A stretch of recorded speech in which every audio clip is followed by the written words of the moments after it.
Layne Mills, and I am a spiritual life coach, and I get lit up when I serve women, and especially those who feel overwhelmed at their wits' end and just know that there is a better way, an easier way to live their life and have fulfilling relationships.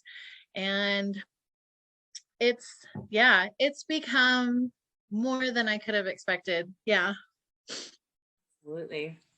I love that so much. I love your statement, the way you would, I love it. So I am Ashley Hoobler. I am a soul transformation coach. I also serve women. My big thing is I help women who are stuck and struggling, and they are tired of repeating the same cycles and patterns over and over and over again. Oftentimes they don't even know what's going on. They come to me and they say, I feel blocked. I don't know what's going on. I don't know what's happening. I feel so stuck. So those are the people that I really love to help. What I do is working with the Akashic Records and neurolinguistic programming.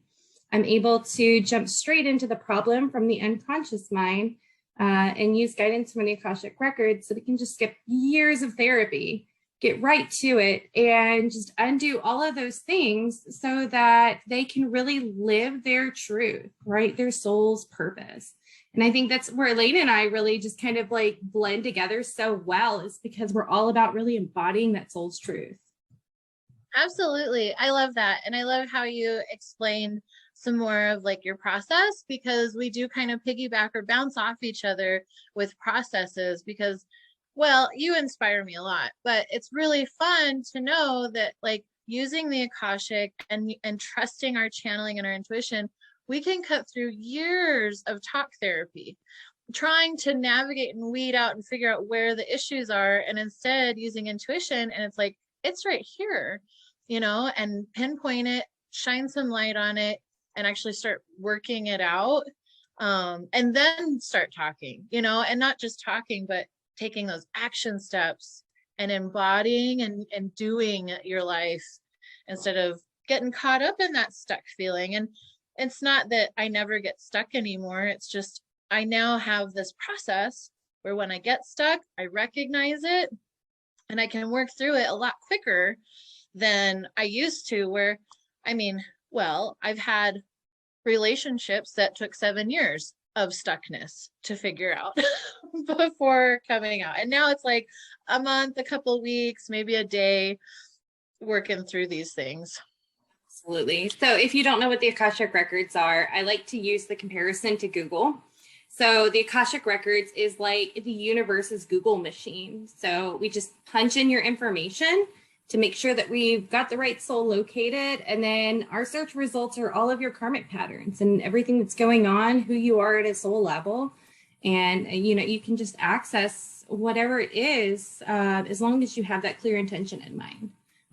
It's absolutely like life-changing. I wrote about it in my discovery of it in Find Your Voice, Save Your Life 3. The lead author was Diana Leader. Lead. Sorry. Lead. I had a moment. Anyway, so one of the things that really helped me was seeing those patterns that, like, some of them I was kind of sort of aware of, like the lived experiences, but I didn't really get why. Like for me, it wasn't necessarily that 7-year relationship. It was just like, I would have the most absurd like situations happen. Like, and I'm talking to the people that are supposed to be able to help me, and they're just staring at me like, how is that even a thing? What did you do? Who did you make mad in the universe? And I'm like, I don't know. Please help. And like, it wouldn't just be one thing. It's like, I used to say, when it rains, it pours for everybody else. But for me, I get a hurricane, and it would just be non-stop. It was rough. So when I found my own record and I was able to start accessing it, like everything made sense. And I was able to, Layne talked about this too, like the action, right? Because we hear so much about positive mindsets and shifting mindsets. But one of the big components that's missing is just taking those action steps, right? So, you know, like making sure that you're taking aligned action steps. And, you know, it's uncomfortable. Well, and how do you figure that out? Like when I started researching the Akashic records, there were these meditations, and it was very visual, and it was very sensual, like sensation, like feeling. And I'm just kind of wading through these imagery, and I'm like, does that apply? And then I'm reading other people's accounts where they're, you know, Egyptian priestesses, and they were these like grandiose things and Renaissance, and it just felt like they're really romanticizing past lives, which is cool. I would still be interested in like doing my own, like going in and doing the quantum hypnosis and like experiencing that as an experience. But how do I take that and apply it to what's going on now? And what's cool is through the modality that you introduced me to and that we both work through, we can just like pinpoint like this is what's going on, and then actually how and why it affects us, so that we can see then, so that isn't working. So then we can shift to what is aligned, because sometimes we'll overthink, oftentimes, like I should do this, I should be this. And a lot of it is programming, what your parents have said, what your society, your community said, your school said, how you should be, right? And I know that like I broke through that massively 2 years ago, of the whole package of who I thought I should be, and then to strip it all away and go, well, who am I? What am I doing? It's uncomfortable, yeah, and vulnerable, but it's really empowering. And once you step into it, I find that each step you take, you give yourself no choice but to be fully authentic. And then you're just like, you're going, and you just present, and you are yourself, and it gets easier, I think. Yeah.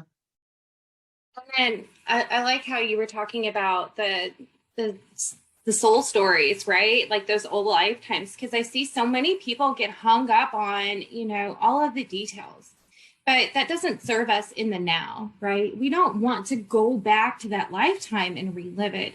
It doesn't benefit us. That's entertainment, right? Go watch a movie. Yeah. You know, yeah, that's what I'm saying. I'll experience it, you know, like as a one-off, like roller coaster, like amusement ride almost, you know, that would be cool.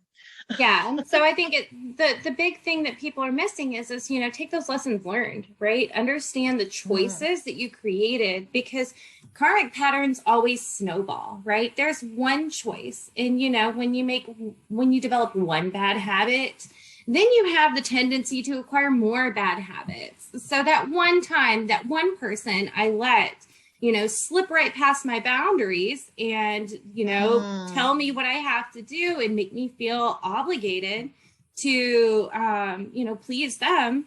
Well, the next thing you know, in all of my relationships, I'm people pleasing, right? I feel like my worth is coming from their happiness that I have to give them.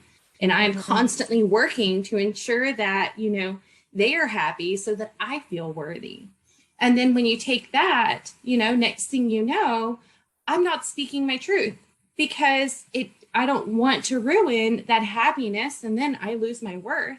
And it just keeps going and building, right? So one of the beautiful things about working with karmic patterns in the Akashic Records is if you can just find that initial thread that started the snowball straight into the core, right? And you can start to undo that, then the whole yarn ball just starts to fall apart in front of you. It's just finding that one thread that unravels the entire thing. And it gets easier once you start yanking that thread. It's kind of like that cheap sweater you bought off a Wish, right? That has that one loose thread. You just yank it, and then all of a sudden the whole thing unravels. Yeah, it's just a pile of yarn. Absolutely. And I like to think on how, you know, our soul is whole. And so I tell my clients, we are this eternal light being of consciousness and frequency and energy, just having a human experience, right? And so when we come in, we we're so dense that we just can't fit all of that memory of beingness.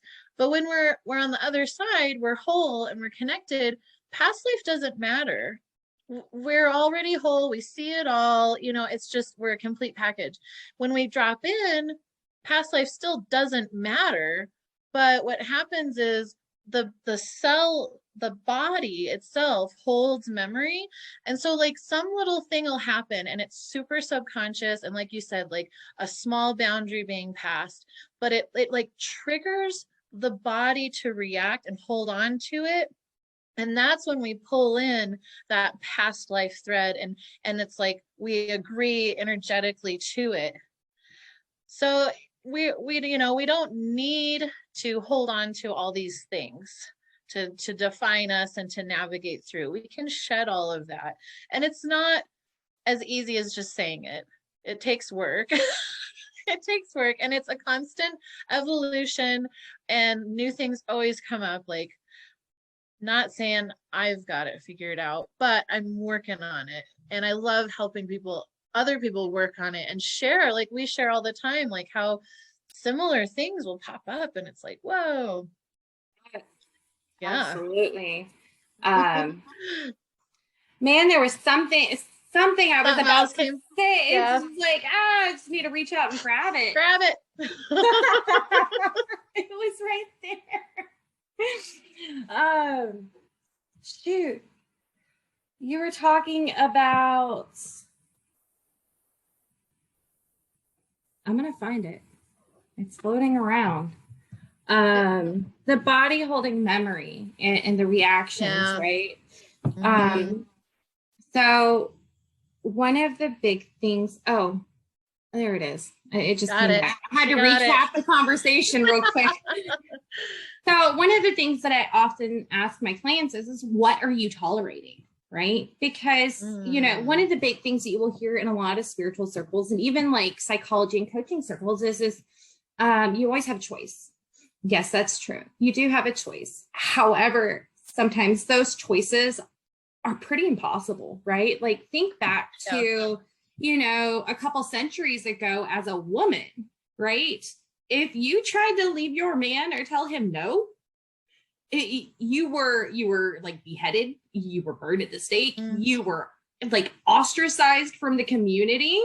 You know, those weren't good choices, right? So yes, we're all going to have some crappy patterns because we didn't have so much choice like we do right now. And the beautiful thing is as you're undoing this, right? Time isn't a linear thing. As you're undoing it in the now, you are changing not only the past, but the future. Because if quantum physics has known anything, there's no such thing as the past or the future. It's literally just the observed moment that they can prove. And, you know, a lot of us get stuck, you know, either thinking in the past or thinking in the future. I was a future person. I was not stuck on the past, but man, was I stuck on the future. Like I would do this thing where I rounded up time. So instead of being 10 minutes early, I ended up an hour early. It was awful. Because that's too much. I would just round up the time and like I would actually have 2 hours free time, but then I would just not do anything because I didn't feel like it was worth it, right? Because I kept rounding it up and rounding it up.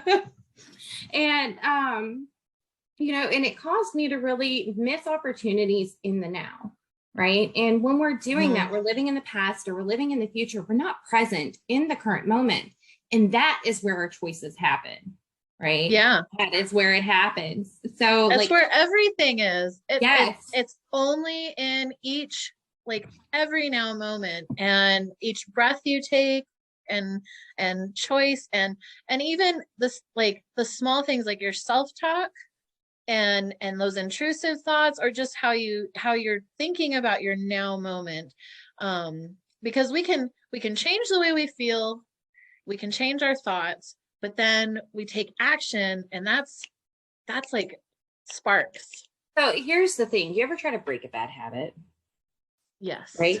Because all of that conditioning, right, all of that conditioning that you were talking about, those are all subconscious routines programmed into your head. And when you're trying to break a bad habit, right?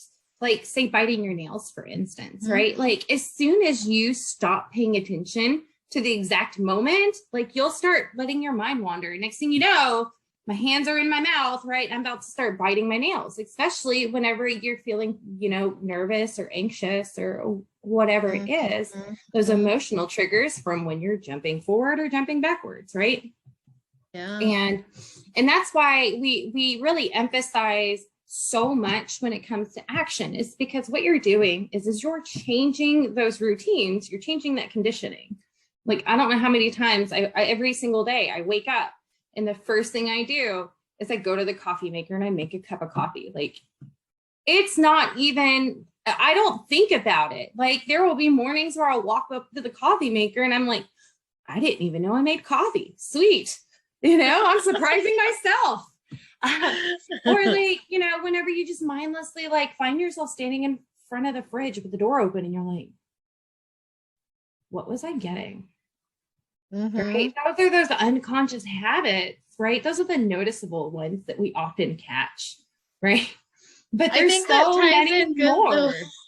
That ties in good though to what we had mentioned talking about was this with time and the timelines, because there are some interesting things going on where you do walk through a room and forget why you're there. And I mean, it happens to everybody. I had to tell my 87-year-old grandmother, like, I do it too. Like, you're fine. I know. But just this, things are interesting with time itself, and it's a playground right now of taking action in the now and letting this time merge. And do you want to talk more about that, because my words are getting muddled now? Yes. So talking about time and timelines, right? So one of the big things that I use to describe this is a symphony, right?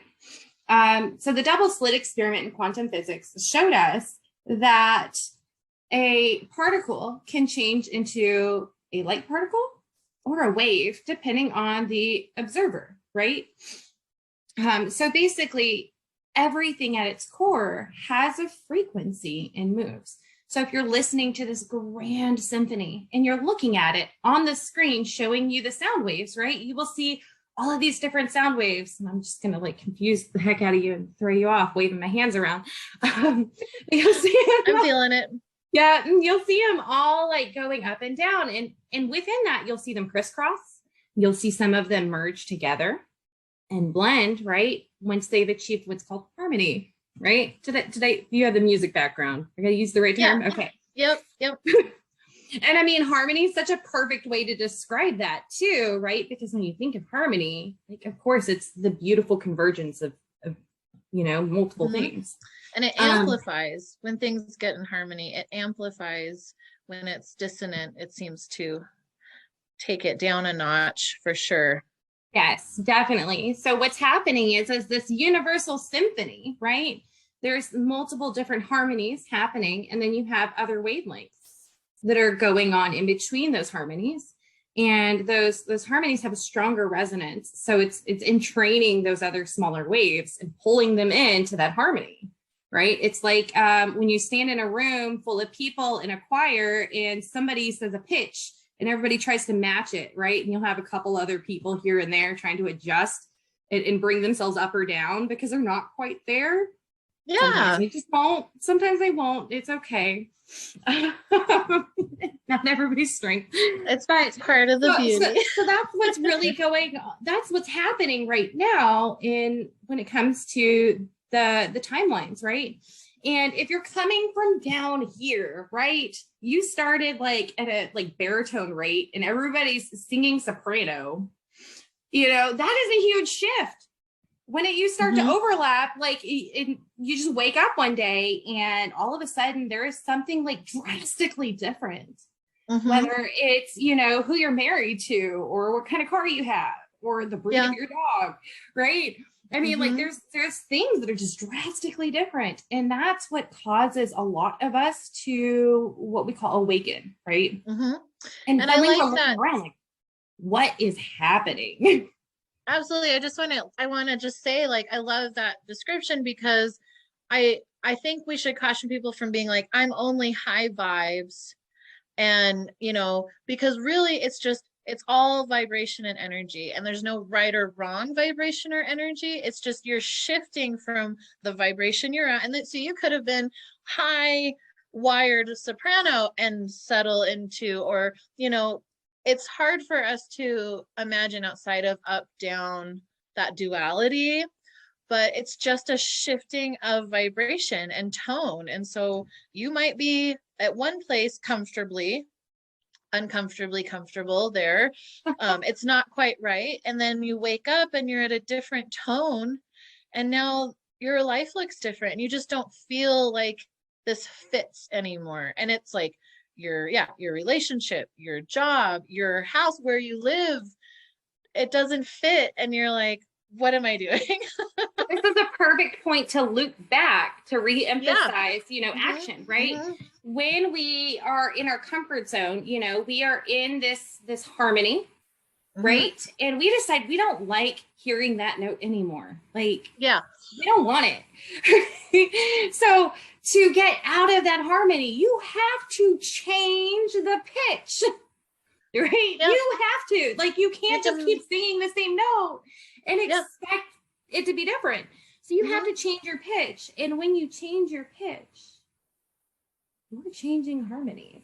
I mean, it's not an immediate thing, because remember, there's multiple different harmonies. So you have to move up or down and find the right one based off of your intention, right? Your unconscious intention, not your conscious intention, right? Because our unconscious is the master manifester, not our conscious mind. Otherwise, you know, poof, we'd have everything we ever wanted.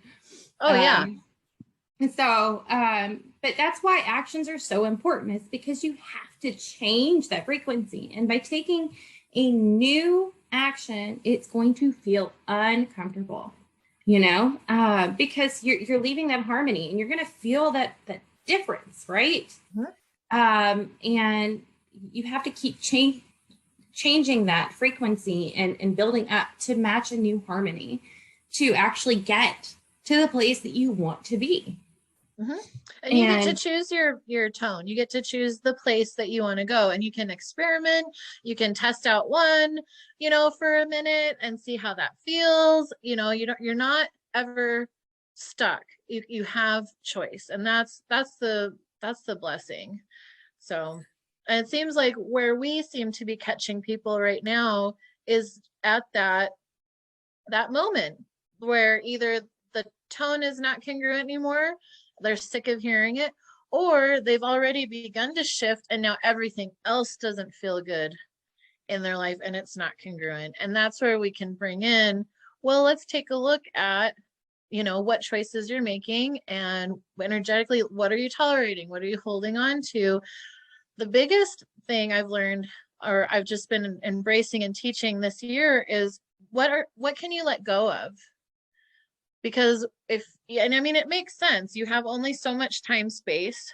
So if you fill it with holding on to all of this, you don't have room for new. You can't add new to it. So there's something's got to give. And what Not are only you? That, but your unconscious mind, you know, it's got all of those routines programmed. And that's taking up most of your time space, right? So like, everybody's like, I want this. Why can I not get it? You know, they try. It's almost like learning to swim, and people will kind of like tiptoe over to the pool and then like stick their toe in, and then they'll run backwards and they'll be like, nope, I'm good. I don't want to try to get in. I don't even want to take the first pool step. Like, it's not it. No, thank you. Right. And then you have people that are a little bit more comfortable with change, and they'll just take that one step.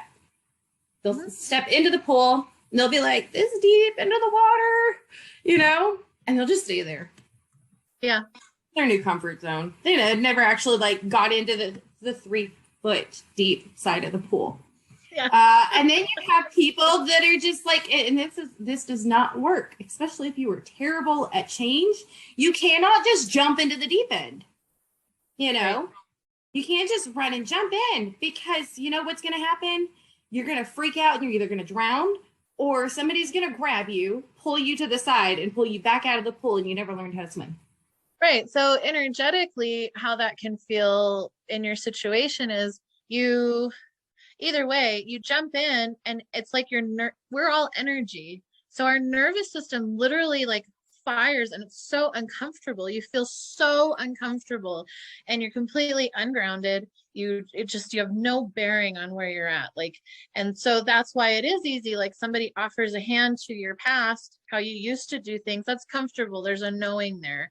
So it's super easy to go back to it. And then the same thing with even stepping your toe in. Your body literally doesn't feel good. You have to like flush it and work through it energetically. The biggest like energetic muscle we have is our emotional body. There's so much energy packed into our emotional body. And so using your emotions, and that's what can fuel that subconscious, kick it in alignment, just get an agreement with yourself. We're going here, and this, and finding what's best for you. And the trick is like using tools like the Akashic and intuition to find what those are, like not just picking or throwing darts to guess what should be good for you. Absolutely. I'm going to have to like start writing down my thoughts at this rate. Like, I know, we're just firing. And then you went into the emotional body, and then I was like, oh, we're going over here. Yeah, that's how I roll. I was like, I had something. It's okay. I pinched at it. I don't know if anybody saw that. I was like, no. Well, this is our first conversation recorded, and we plan to do many more of them, because we realize we have such fantastic conversations together and cover so much ground that the stuff needs to be shared, at least from our voice and from our perspective. And it's actually part of what lights us up too, is sharing these things and these discoveries that we have. Absolutely. I will talk about this all day. Like, I'm blessed. I'm blessed with neighbors that entertain me, right? Because they will, they just go with it at this point. They're like, yep, there she goes again. Yep. Well, and that's part of that stepping into yourself. I find there's like nothing more that I want to talk about than what is going on, like in and just more than what's right in front of me or being told to me. Mm-hmm. Absolutely. All right. So next time we will expand a little more on the timelines and awakening. And then we will, wrap it up with some additional information that I didn't get a chance to. As soon as it comes back to me, I will write it down. Mm-hmm. We will. Oh. I don't think we'll run out of things to say. No, it just kind of keeps coming at this point. Oh, okay. All right. Well, that is it. Bye. All right. Well, thank you for hosting this, and thank you for everyone that's watching. And if you'd like to know anything more about what we do, we'll have all of our links in the various attached places on the platform that this is shared to, be it YouTube or Instagram or Facebook. So look for those, and don't be afraid to reach out to us.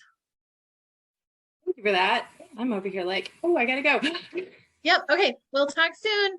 All right. Bye. Okay. Bye.